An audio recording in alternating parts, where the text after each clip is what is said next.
Oh yeah. You know what? Lottie Dottie. Lottie Dottie. Lottie. Lottie.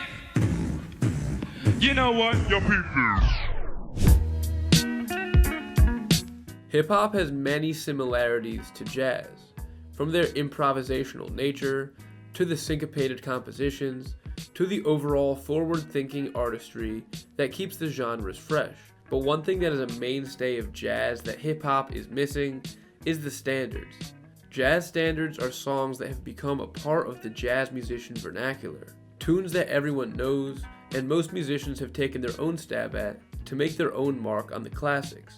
Hip-hop is such a personal genre lyrically that not many songs have translated from artist to artist. Of course, there are sample choices and some covers that have emerged over the years, but for the most part, the classic hip-hop songs that define the genre are confined to the legacies of the original artists who recorded them. In this video, I'm going to focus on what is probably hip-hop's first standard, and in my opinion, its best, Lottie Dottie. Lottie Dottie, we like to party. We don't cause trouble, we don't bother nobody, we're just some men that's on the mic. And when we rock up on the mic, we rock the mic. The original version of this song by Slick Rick and Dougie Fresh was released 40 years ago, and it has been referenced hundreds of times over the years, being the #1 most sampled hip-hop song of all time. But the song that truly made it hip-hop standard was Snoop Dogg's Lottie Dottie from 1993. You see, the classic jazz standards of the 40s and 50s are so amazing because you can hear an amazing track like, let's say, Thelonious Monk's Round Midnight. Then within a decade of that recording, you can hear other legends like Charlie Parker, Dizzy Gillespie, Donald Byrd, and Miles Davis all have their own take on the same song, and they all tell you so much about each artist's style and how they perform and deliver music. Slick Rick's Lottie Dottie is a perfect song, and 40 years later, it's still one of the most impressive examples of what hip-hop can do at its best. But just 8 years later, Snoop Dogg was able to remake it, only changing a handful of words, but making it a completely unique and new experience. The original Lottie Dottie is a two-hander, Dougie Fresh beatboxing, and MC Ricky D on the mic. The two play off each other extraordinarily. Dougie Fresh is not only providing the beat as percussion, but he hops in with ad-libs to play off of what Rick says. The two of their voices are unreplicatable, playing characters and doing sound effects. Lottie Dottie is a story track, so all of their vocal flares and flourishes are there to make the story more engaging for the listener. Snoop's version takes it out to the West Coast. His voice is just as unique as Rick's, but in a different way. Snoop takes a song that sounds almost like a cartoonish Looney Tune and gives it a laid-back California vibe, while still telling the same exact story. He only needs to change a few words here and there, and those changes are always made with the purpose of making it personal to his voice. The first verse has them waking up and getting ready for their day, and while they both do mostly the same things step by step, there's some small differences that highlight the differences between 80s New York and 90s Long Beach culture. They both wake up, stretch, and ask their mirror who's the best in a conceited way. But Rick has gold teeth to brush, while Snoop wears khakis and a gold leaf chain. Well, that's true. That's why we never have no beef. So then I washed off the soap and brushed the gold teeth. Well, that's true. That's why we never have no beef. So I slipped off my khakis and my gold leaf.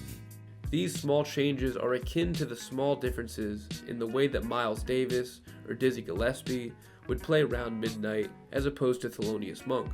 And the major differences in these two verses is the end when each MC steps out of the house, but stops short oh no because Rick forgot his Kangol hat, while Snoop forgot his Indo.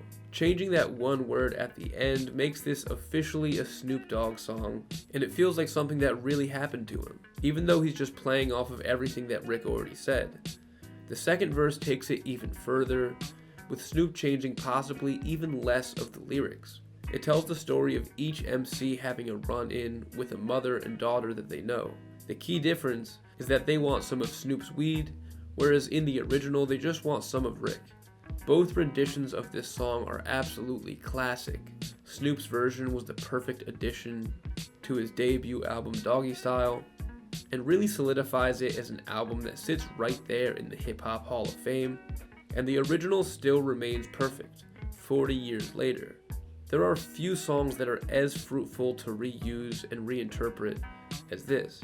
Every word and sound made by Rick and Dougie Fresh are so creative and unique, and juice up any song that references it in its wake. The individuality of MCs is what makes hip-hop so special, but also its history and the classics that the genre was forged on top of are just as important. Over the past 50 years, hip-hop has grown to be very different than jazz, but it maintains many of the same principles. And it's my hope that over the next 50 years, more hip-hop artists will take the genre's standards and make them their own, bringing them into a new era. Thanks for watching. Shout out to Open Mike Eagle, who in one of his videos mentioned that Lottie Dottie was one of the first rap standards, and that just inspired this whole video. So make sure you guys go subscribe to him and check out his channel, who's giving some of the most thoughtful hip-hop commentary on the internet. As always, I want to give a special shout out to my patrons. My video schedule has really slowed down lately, so bear with me, guys. I'm doing the best I can to get more stuff out to you soon. I still have a brand Nubian video coming at you guys, hopefully in the next coming weeks, and that'll be followed by Larry June and a few other goodies for you as well. The people who are a part of my Patreon at the $5 tier get all of my videos early, so if you want to stay up to date and tapped into what I'm doing, head over to patreon.com/DefGoldblum. I got a lot more headed your guys' way, so stay tuned, stay safe, and stay def. Thanks for watching.